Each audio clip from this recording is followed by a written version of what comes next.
We made it happen. We're all here. First thing I want to talk about. Have you guys ever heard of a game called Ratchet and Clank? No, I haven't. I haven't heard of that. In short, it's a fuzzy little dude that goes around flying around the planet, and he's got like a backpack.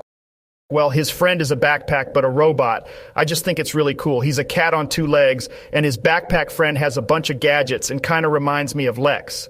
First, Joe, thanks for inviting me on. I'm excited to be here. Have heard a lot about all of you as well. Massive thing you've done, massive. Who's Lex?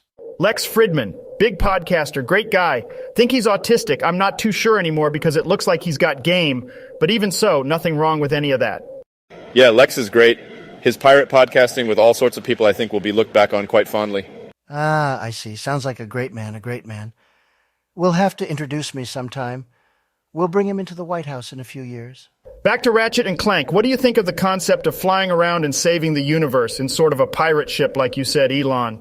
Sounds really cool. I haven't played it, but maybe Saxon has. I'm sort of before that generation, and the games I've played after are more recent. Yeah, he's got these big floppy ears, and in the first game he was kind of crude, but in later games they sort of cucked him. I think to get into the Japanese market they made him a bit softer. Sounds like it was at the start of the woke movement. Yeah, the woke mind virus. You two seem to agree. Yeah, I sort of liked the first Ratchet, but of course since there were way more games with the heroic, less flawed Ratchet, I got used to that. Regardless, very cool space game mechanics and planets and shit. Very nice. Sounds like the Space Force. Did you know I started the Space Force? Great progress so far. And thank you, Elon, for helping us. Yes, Ratchet sounds like he'd be a great addition to Bob, Doug, and our other great Dragon crew. We're on our 6th selection so far. They mean a lot to me, and the Space Force was a good choice. Yeah, they were sort of like the Space Force. They had a section of the story where they had something called like the Q Force. It was Q for Captain Quark with a Q. He was a real dweeb and the enemy in the first game, but then also eventually was cucked and made into a teammate. Oh, hey, Jordan. Sorry I'm late. Not characteristic of me, but I did say get started without me. Captain Quark sounds like some leftists I spoke to, but eventually we got on the same page. Yes, I agree. There are great people on both sides. Yep, that's what I don't get. Being center means upsetting the left and right equally, but it seems like there's so much othering. It's a natural human response, you know, the ostracization. Not good, though. For much of human history, if a tribe thought even slightly different, social cohesion was at risk, whereas now there's systems in place that facilitates these dialogues a bit better. I hope so. The goal for Twitter is to make a cybernetic flow of diverse information such that we can prevent large disagreements by converging and discussing truth in the town square.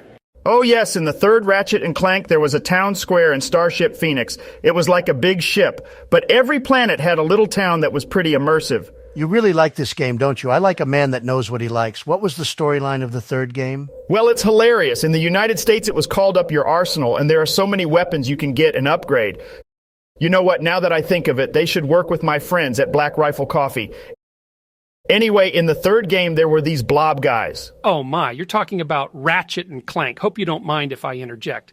These blob guys were called tyrannoids.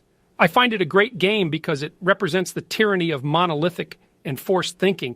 I used to love putting Ratchet in a snowman skin, and there was this hack where you could press up. No, I think it was up, down, left, up in some order, and you could turn his wrench into a laser melee weapon.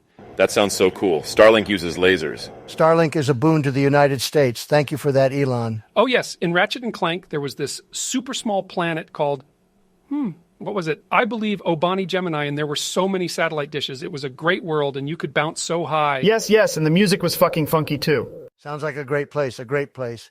Wow, almost makes me want to play. Elon, can you buy me a copy? They don't trust me with CDs anymore.